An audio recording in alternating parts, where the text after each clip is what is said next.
إن المسلمين والمسلمات والمؤمنين والمؤمنات والقانتين والقانتات والصادقين والصادقات والصابرين والصابرات والخاشعين والخاشعات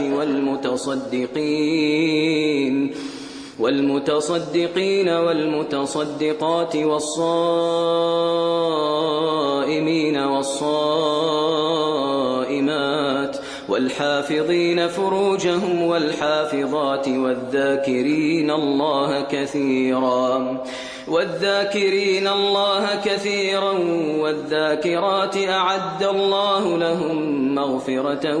وأجرا عظيما. وما كان لمؤمن ولا مؤمنة إذا قضى الله ورسوله أمرا أن يكون